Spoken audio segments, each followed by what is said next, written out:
E aí, Jesus é religioso então? Então deixa de seguir Jesus, então. Então vamos lá, Felipe. Deus e o mal. Você já entrou aí no... a gente tem uma...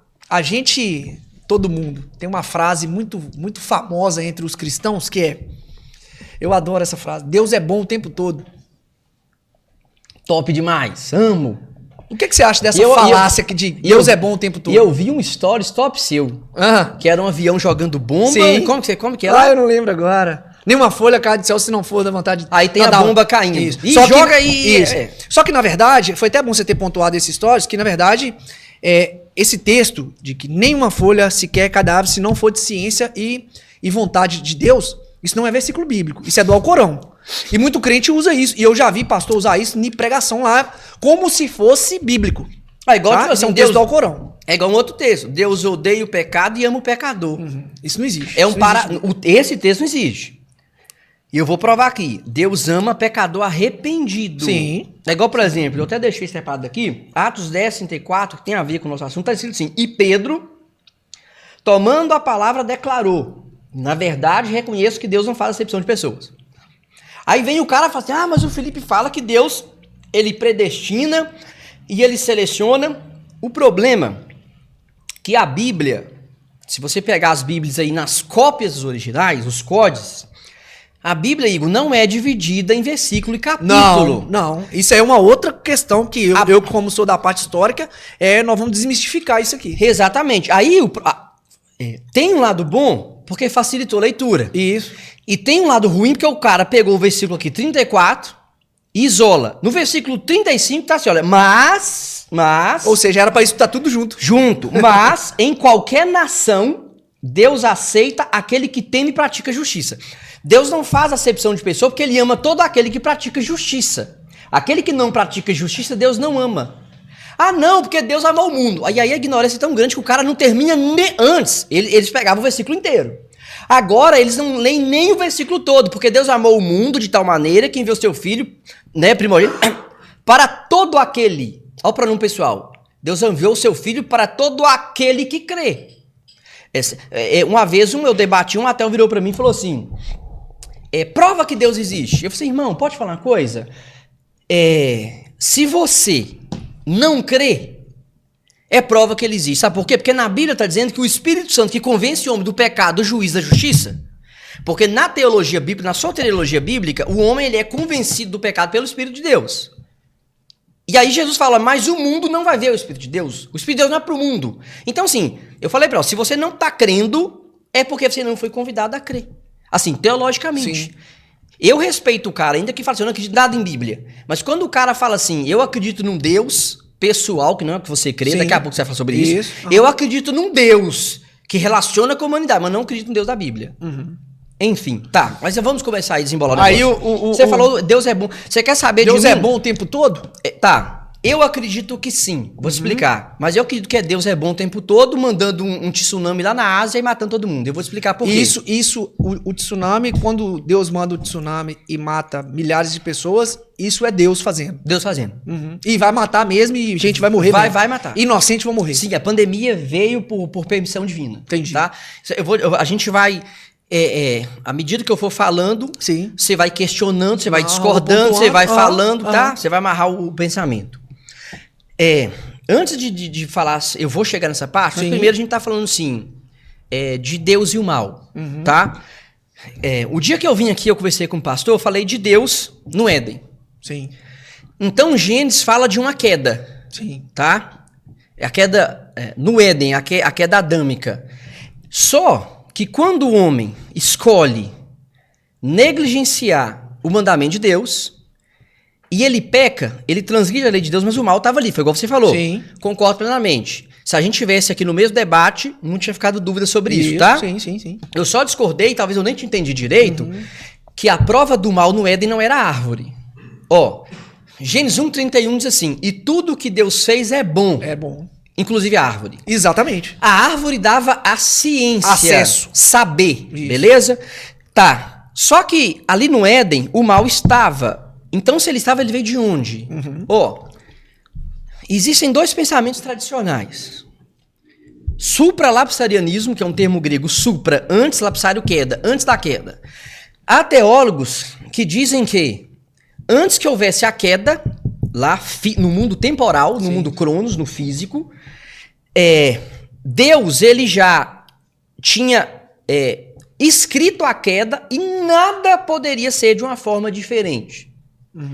Certo? Ou seja, antes da queda, Deus decretou. Decretou no sentido assim, o homem não tem uma opção a não ser cair.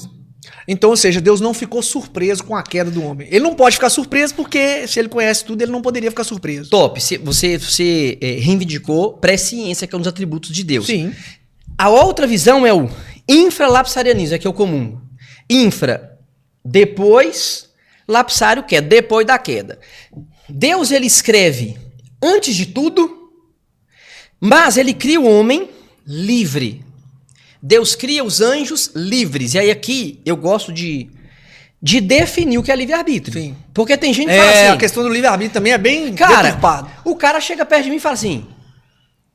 Eu acredito que eu tenho livre-arbítrio, sim, porque eu escolho. Escolhe nada. Cara, mas veja bem. Livrando os arbítrios, é um termo latino, você sabe disso? É um sufixo de um arbítrio livre. Eu não digo que o homem não escolhe. O homem escolhe o tempo todo. Mas essa escolha... ela é dentro das possibilidades. Dentro das possibilidades. Lógico. Então, se há um condicionamento para a escolha, então não é livre. Perfeito. Cara, beleza. A gente conversar com gente inteligente é bom. Beleza, tá? Então, Deus criou seres angelicais livres e homens livres. A queda dos anjos, segundo o relato de Gênesis, e depois de vários autores do Antigo Testamento e do Novo, a queda dos anjos, segundo Paulo, eu gosto muito de Paulo, o cara é muito inteligente, enfim. Paulo ele vai dizer que a queda dos anjos não influencia o mundo material. Por quê? Em Romanos 7, Paulo ele vai traçar uma epistemologia de um momento em que o povo de Israel, 3 meses depois de ser libertado do Egito, atravessou o mar, na península, geograficamente falando, na península sul do Sinai, Deus pela primeira vez... ele chama Moisés e o povo e fala assim, olha, eu quero relacionar com esse povo. Beleza? E pela primeira vez, Deus vai relacionar com algo de fato material e muito conciso. Eu quero isso, você fala assim, quero isso. Diretamente. O decálogo, as 10 regras. Tanto que em Paulo, no versículo 9, ele fala assim, em algum momento eu vivia sem lei. Que momento é esse? Daquele momento específico para trás. No Éden, Deus falava, mas não tinha sistematizado nada. Até com o próprio Abraão, Deus tinha sistematizado, mas não falava nada.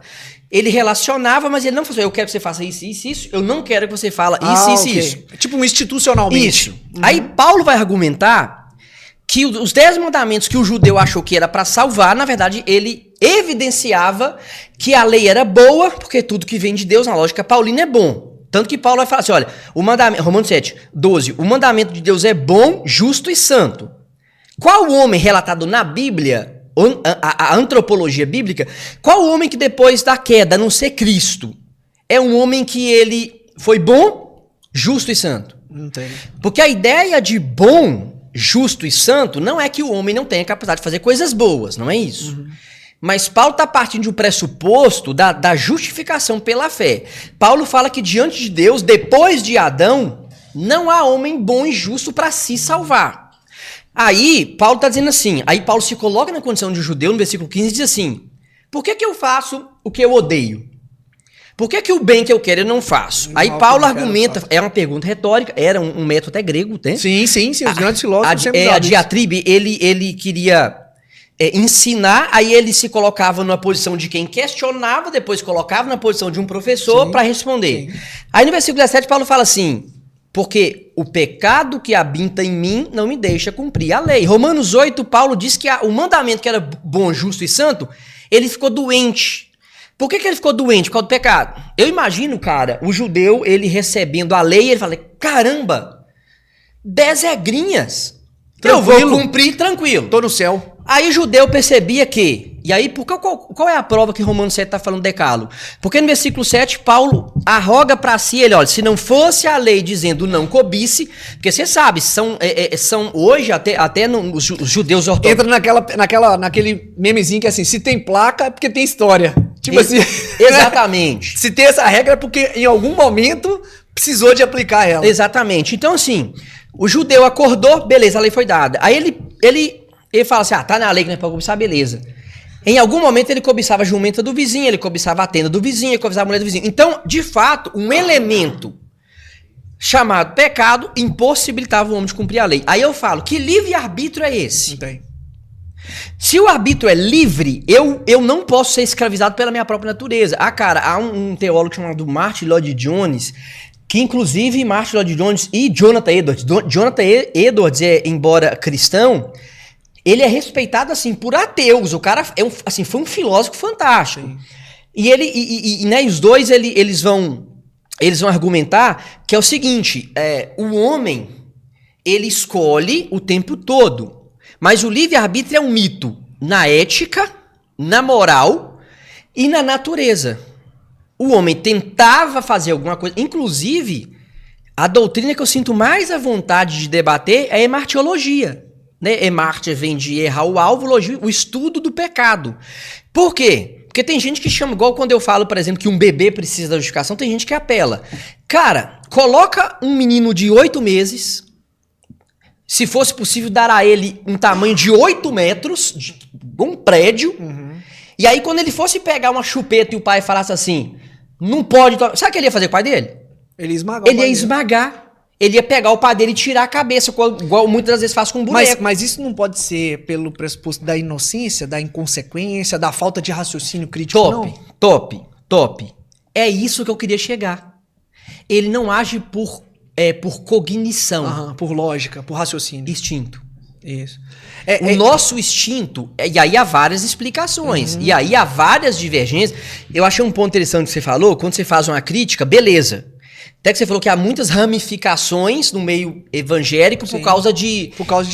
E aí há muitas igrejas. Tá, mas todo mundo usando o mesmo texto. Tá, mas não é só o evangélico que faz isso. Não, claro que não. Entendeu? Então, claro. a ideia de você ter vários pontos de vista... Claro, se você coloca um mestre em filosofia olhar para um texto e coloca um pedreiro que tem um ensino fundamental, eles vão interpretar de forma diferente por causa da questão de cultura. Mas enfim, beleza, tá?